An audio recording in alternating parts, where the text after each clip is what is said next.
Hello everyone, welcome to my Resident Evil 4 Remake, Professional difficulty, no damage, no New Game Plus items, no charms, worse through. In the end, I was not able to get the no merchant restriction done for the rest of this worse through because of Sadler, but I really don't care. Sadler is a terrible final boss, and it is a terrible reimagining of the original boss fight against Sadler, but that's for another video. Right now, this is the chapter that is supposed to feature Krauser. But before I get into what is happening right now, I want to give a massive shout out to Carcinogen SDA because he actually cited my channel as a source of reference when it comes to the poor designs of Resident Evil 4 Remake, and that is awesome. It really says a lot when a popular YouTuber like Carcinogen SDA is just pointing out your channel like that. A channel that has a lot of great information regarding poor designs of the game.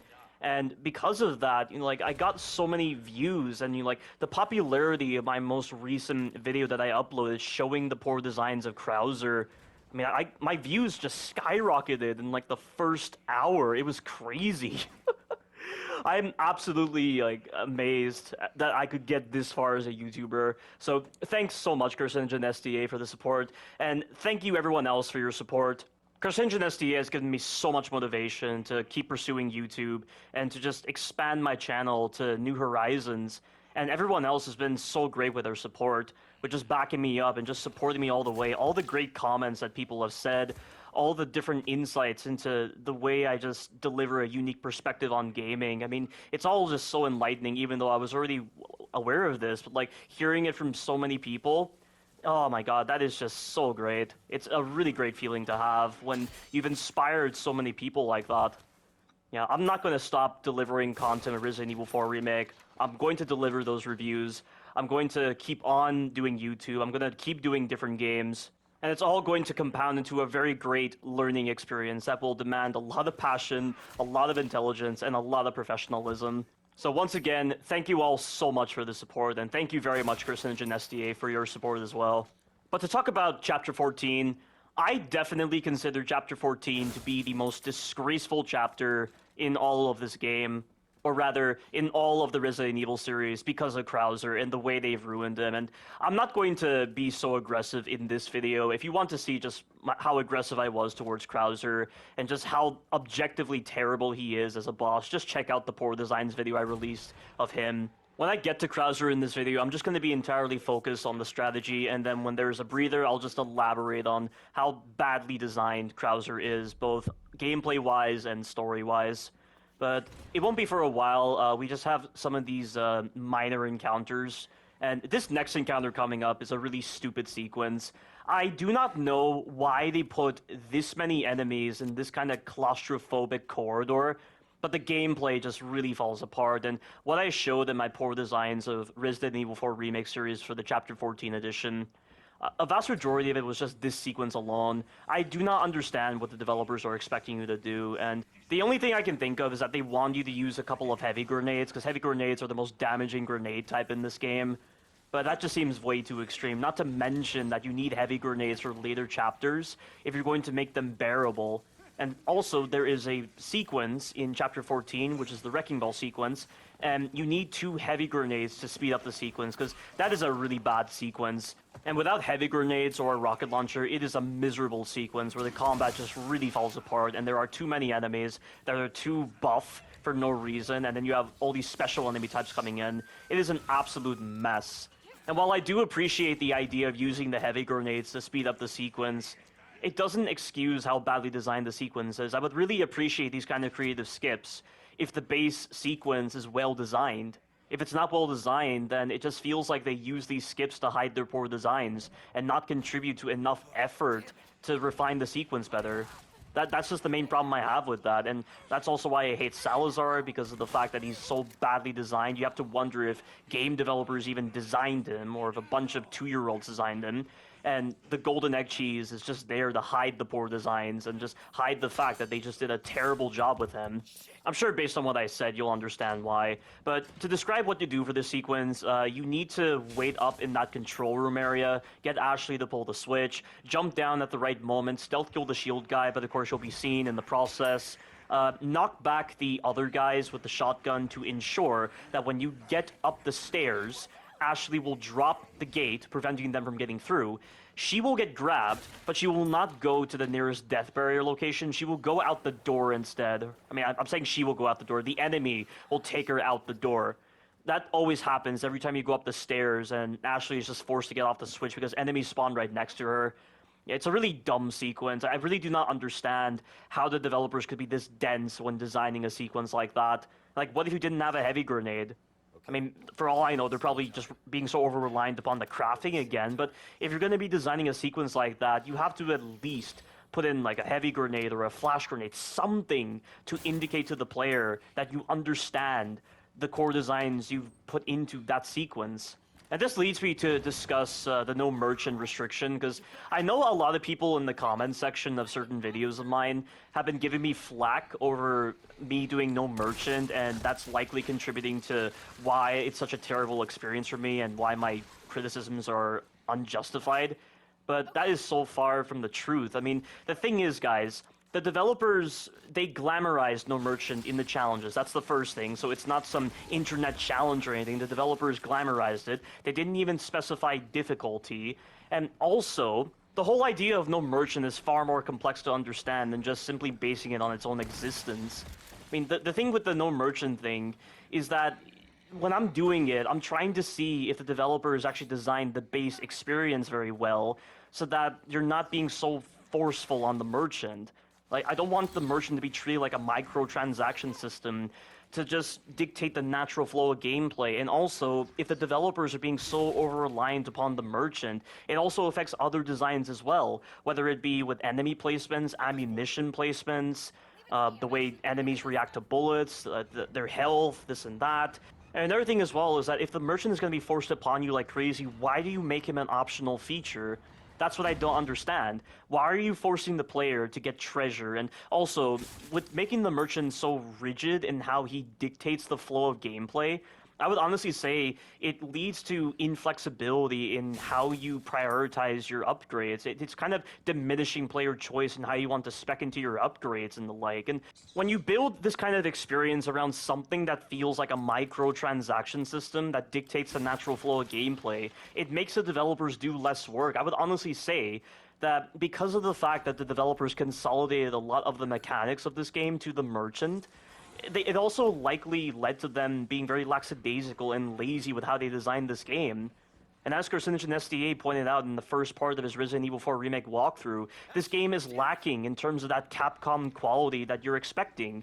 And instead, they're favoring this new Capcom quality where everything just feels like a pay-to-win system, everything feels so broken, the encounters just don't feel well designed, it just feels like the developers aren't comprehending their own designs very well. And there's all these other problems as well that are likely due to the lackadaisical nature granted by the merchant system and how much he influences the natural flow of gameplay and all these other problems as well. It's just something you gotta bear in mind with why I do these restrictions. And to add on to this point further, I mean, the merchant system on this game is primarily there to enhance your fundamentals. Like, he's just there to improve fundamental mechanics. He's not there to add brand new mechanics or anything, like you would be getting in, say, for instance, the Batman Arkham series, where you're getting new moves that flesh out the combat so much more, that promote more to the diversity of the combat. That's the point of the upgrade system. That's why you spec into upgrades in the Batman Arkham series, because you want the gameplay to have a lot of diversity. You want the gameplay to feel alive. You don't want it to feel very dead or just very stale and repetitive. And clearly, like, with the way they designed the progression of the Batman Arkham series, and the way you get upgrade points, like, you get upgrade points a lot, that you're never going to miss out on a lot of these moves that make Batman that much more capable of a fighter, and it makes the gameplay so much more interesting. This is a big distinction you gotta realize between the upgrade systems. But getting back to the main point, like, the main reason why the no merchant restriction is very important when I'm going through professional difficulty is that it helps me assess the overall balance of the game. And also, I am planning on doing a walkthrough of professional again, but this time I will actually use the merchant, because I need to hate on the merchant from a more informed perspective by using him. But essentially, it all boils down to balance. It all boils down to the flexibility of thought provided by the developers and whether it's inflexible or not. And I feel like Ether sums it up very well, but I don't quite remember which video he commented on where he described the whole idea of not being so over-reliant upon upgrades. But what I'm saying right now might seem a bit confusing, and it's not something I can relay properly in this video, but I feel like in my Resident Evil Village review, I lay out these points a lot better, so stay tuned for that. But one final thing I'd like to say about the people saying that the no merchant restriction is why I'm having so many problems with this game. A vast majority of the issues on this game have nothing to do with the merchant, and all the merchant does is just mitigate the disastrous effects displayed by these poor designs. He doesn't remove them, and even then, there are still a lot of poor designs present, even when you're using the merchant. I mean, Carcinogen SDA has been dealing with so many poor designs with this game, even when he's using the merchant. Simply using the merchant isn't enough to just have a functional game. You're still dealing with bad designs. And another thing to say is that when I'm doing no merchant for professional difficulty, the strategies I'm finding to deal with sequences, to deal with enemies, or to save on ammunition are more generalizable to a general audience than what you would be getting if you were just using the merchant, because I feel like if I were to showcase Resident Evil 4 Remake or any game not using some kind of arbitrary upgrade system, I feel like it inspires you to be a lot more flexible with how you use your resources. I mean, that's another reason why I do the no merchant restriction for professional difficulty, because it helps provide more flexibility in how you want to approach certain sequences. If you, say, for instance, have access to the crafting system in the merchant or all these other upgrades, because you know that if I'm able to do this game with no merchant, you can easily do professional difficulty.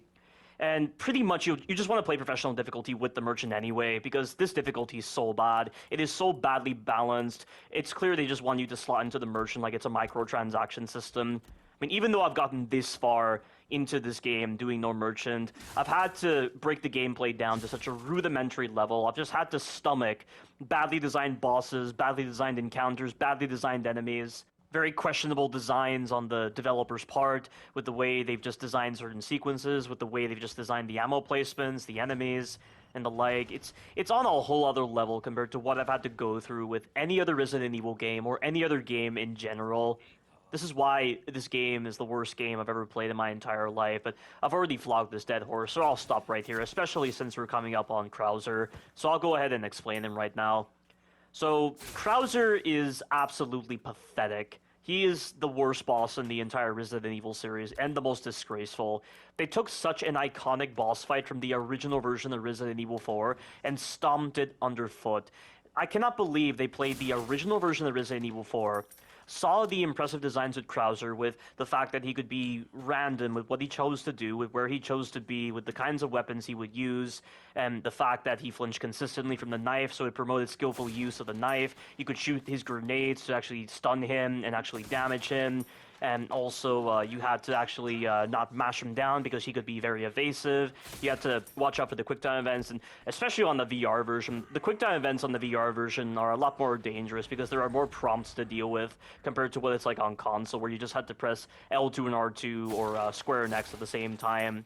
And when he's mutated, he's just a lot of fun to do.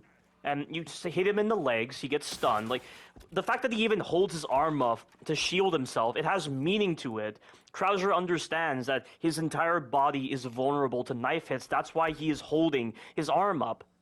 But he holds his arm up in this remake, and it's like, what the fuck is the whole point in that? You're already going to be hyper-armoring through my hits. You already have an absurd amount of life. You already have a lot of bullshit hitboxes. Do you really need to hold up your arm like that? It's completely redundant. But that's just one of the main issues. And I forgot to mention that this entire boss fight you're going to see right now with Krauser, this is not what the actual recording was. This is from after I did the recording, and I just decided to come back to this fight. This is my professional, no damage, no merchant, no restarts, no new game plus, no charms attempt, but this does not follow the same flow as what I had originally gotten with this walkthrough. I actually took damage in this part, but I just didn't decide to include it in this walkthrough because I just wanted it to be pretty clean, and I could also explain a cleaner version of this attempt a lot better.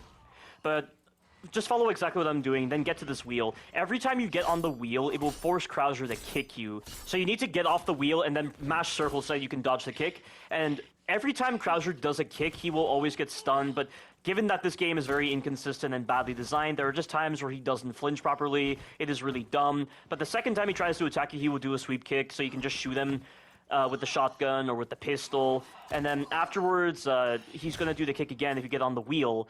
And he will jump up, then he's going to drop down, get back on the wheel, he's going to try to kick you, then you need to either shoot him or deflect him.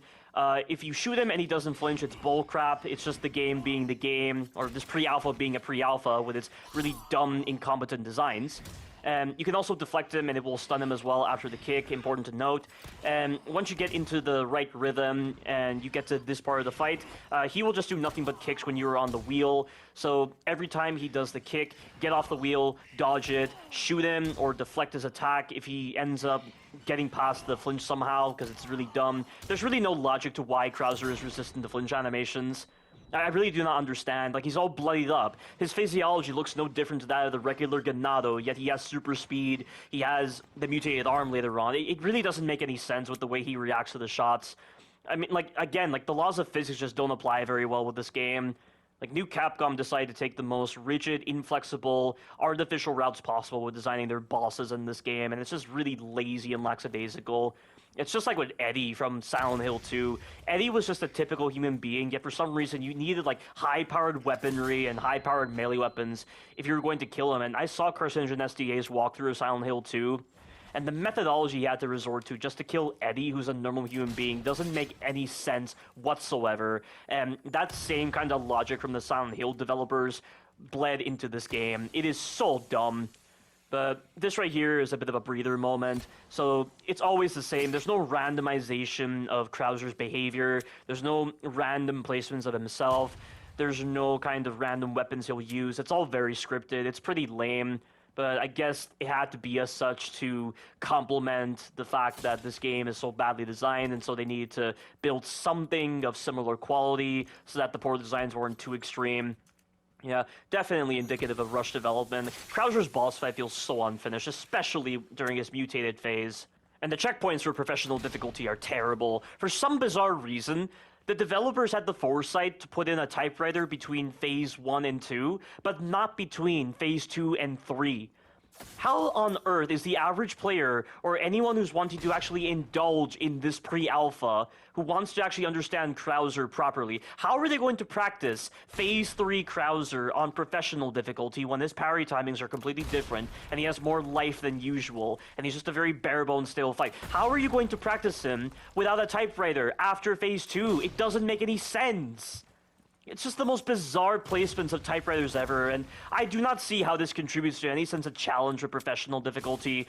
Removing checkpoints doesn't contribute to challenge. It just makes getting back to a key encounter longer without any sense of threat. It's so dumb. But right here, stand behind this column. Wait until Krauser's about to throw his grenades and run. You need to position yourself right over here. Krauser's always going to run, so you need to time when to shoot this explosive to make him stunned. And if you're lucky, he'll use his flash grenades, but here I wasn't so lucky. If he decides to use his flash grenades after he gets knocked over by the explosive, for some reason, he takes more damage than usual, and whenever he uses the flash grenade, if you shoot him as fast as possible after that dodge animation, he will get stunned, but use the shotgun because there's a lot of moments in Krauser's boss fight where after you do a deflection or after you do a dodge animation, if you try to use the pistol, and Carcinogen SDA points this out as well, because of the fact that the bullets are projectile-based, not hit-scan-based, there are moments where even when your reticle is perfectly on an enemy, it just misses.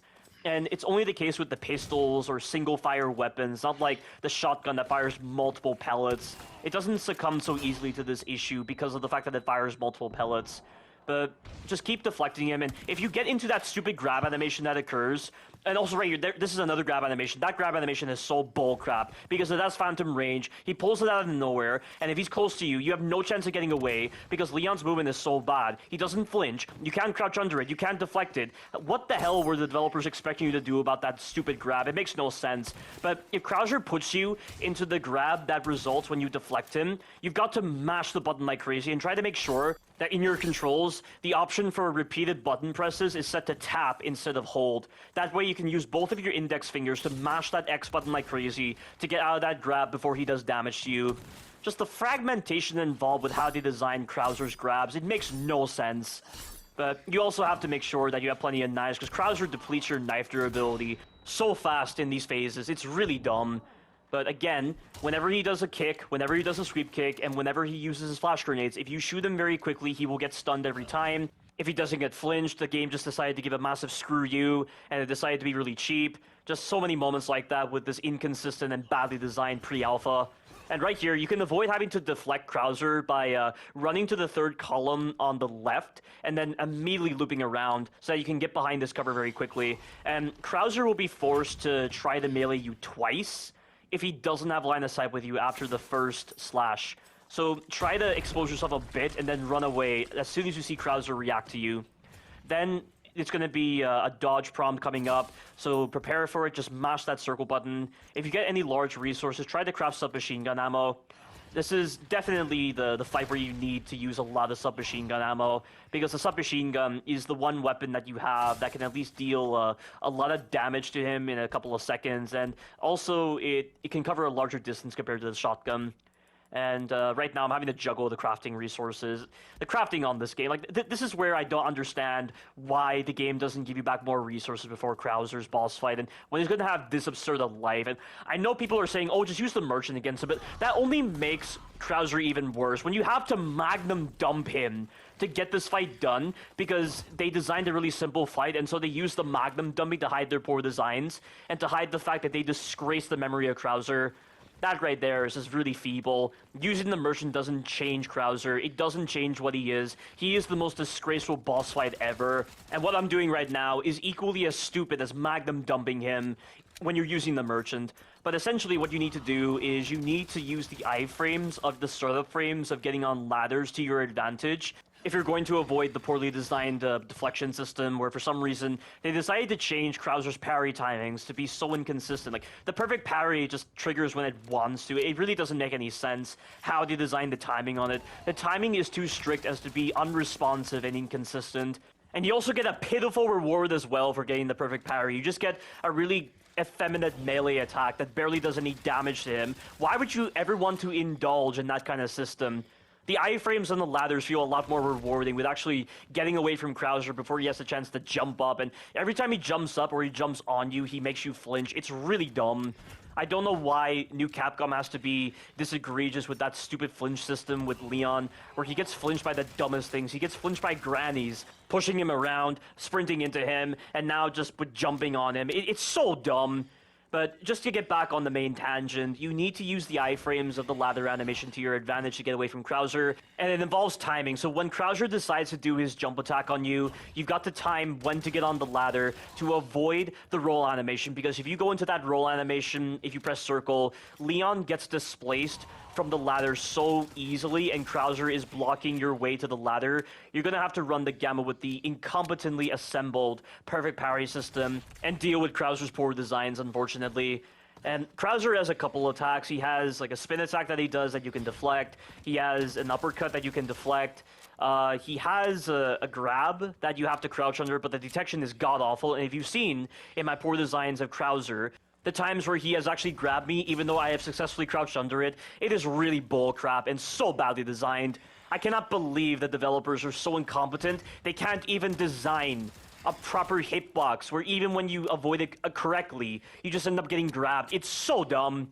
But on other attacks that he can do this thrust attack of his that has so much range, and for some reason, there are two moments in that animation that allow you to perfectly parry it. One where he's raising his blade, the other when he's thrusting towards you. And what I've found is that when he's actually done the active frame period, you can actually get a partial parry off of his blade as he's coming towards you. It's very odd.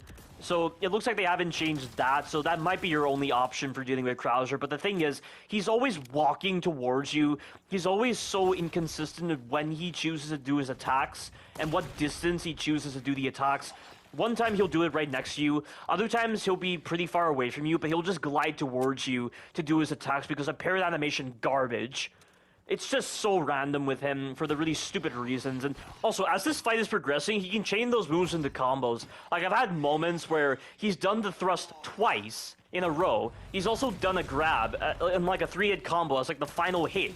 and it is very bullcrap because you can be in the middle of the deflection animation, and you have no chance of crouching, you have no chance of getting away, you're stuck in that animation, and he will just grab you. It is so dumb, but I think they want you to perfectly parry it. On hardcore difficulty, because of how inconsistent the perfect parry is when you're adding on the partial parry, the times when you accidentally partial parry, and you're stuck in that animation, and he grabs you, it is so bullcrap. But also, whenever Krauser is holding his arm up like this, and he's walking towards you, you have to be really careful of an unavoidable attack. And it is quite random with whether he chooses to dodge and then do the attack, or he just does it out of the blue. You cannot crouch under it, even though it looks like you should be able to crouch under it, because he's placed his arm on like the same height as what he would be doing with his grab. I don't understand why you can't crouch under it. It makes no sense. But also, the times when he's just prolonging, putting his arm right in front of his face, and he just does that attack out of the blue, you have no chance of hitting Krauser. You've got to keep your distance at all times. Like, this is the thing I don't understand. There are designs that go against being far away from him, and then there are other designs that go against being close to him. Like, the fragmentation and the mixed signals I am getting with this boss are just so high. And all of these together compound into a very broken, unrefined, unpolished boss that forces you to rely upon playing Ring Around the Rosie with him, and then timing your iframes on the ladder to avoid his attacks. It's so dumb. This is your proper reimagining of Krauser? Are you for real? This is the most disgraceful way to fight Krauser because he himself is disgraceful with the number of poor designs he has. I cannot believe they could go from the impressive model that they favor with the original Krauser with the knife actually made him flinch. You could use quick time events to avoid his attacks, and I don't understand why Leon is not able to do the low crouch that he normally does as a quick time event to avoid some of Krauser's attacks, because that would actually make the fight balanced, and you wouldn't be wasting knife durability. And what if you didn't have a knife? What the hell do you do if you do not have a knife? They gave you one single boot knife, but when he has this much life, and you don't have the best weaponry at your disposal, like, what do you do? Obviously, you're going to be magnum dumping him or using the rocket launcher. You're going to be favoring these kind of dishonorable methods or anything like that that don't make Krauser stand out as a boss through the gameplay. There is no characterization of Krauser in a way that is interesting through the gameplay. He's just the most generic, stale, unrefined, unpolished boss that you have been dealing with throughout this full, entire pre-alpha. What the hell were they thinking with this? And on the story, guys, Krauser is just a caricature of a cliched soldier, just spouting nonsense, just rambling like some dumb teenager about world domination, about combat prowess, about America being bad because of what they did with Operation Javier, and they decided to retcon Operation Javier for no reason. They took such an interesting concept, actually tying in to the world of BOWs by making Operation Javier all about the T. Veronica virus, but now it's just some mission that America decided to do by sending a special unit to take out all the drug cartels in a single mission. How does that make any sense? Why would you take something like that and turn it into something so generic? And also, apparently Krauser is Leon's mentor, and he was always an asshole. Like, Leon doesn't even say Krauser used to be a good guy. He was always an asshole, apparently. So, what are you trying to accomplish by making Krauser Leon's mentor if he was always an asshole? Like, well, how could Leon possibly be with Krauser all this time? Why was Leon even on missions that had nothing to do with BOWs? It doesn't make any sense. There's no payoff here. And making Krauser Leon's mentor only adds more to this stupid fight, because this is not a fight you'd be getting between the student and the teacher, for crying out loud. This is not representative of that kind of dynamic between two individuals. There is nothing to pay off your investment in this character, and he has really bad voice acting too. They took such a mysterious character from the original version of Resident Evil 4 because they were setting up Dark Side Chronicles so that they would actually explore Krauser's background. Like, they took that kind of character and they turned him into this. Are you serious? And also, we get no mention of what happened to Krauser after Operation Javier. Did he fake his death? Was Leon just not caring about what happened to Krauser after Operation Javier? Like, how does that make any sense? And they don't even play upon the new retcon for Operation Javier in an interesting way. Like, for instance, tying into the US's involvement with the production of BOWs, like we found out in Resident Evil 2. Leon found out that the US government was involved in the production of BOWs. But he was still not a traitor to his country, and he was forced to partake in these missions involving BOWs by the US government. And this is even the same case in the intro for this game, / pre-alpha. But why wasn't there a moment where Krauser actually used that disillusionment that Leon had with the US government to tie in directly to Operation Javier, to just play with Leon's emotions, like something like that? And Leon even acknowledges in Phase 2 of this boss fight that Krauser does a lot of mind games and stuff like that.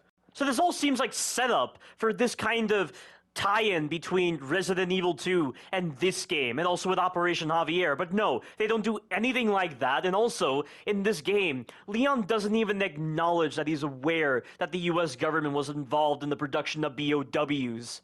I'm guessing there weren't really events in Resident Evil 2 Remake that indicated as such, although I'm pretty sure there were. But everything I'm saying should have been an interesting route to take Krauser's character, but instead, he's an absolute joke.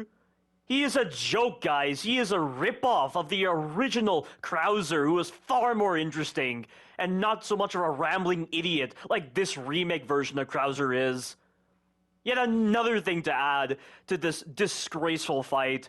But with all that done, that is the end of Chapter 14. When you see my loot in Chapter 15, it's going to be different, but pretty much I'll be in a similar position to where I was in this recording as well. So stay tuned for the future chapters. Thank you all for watching, and you take care now.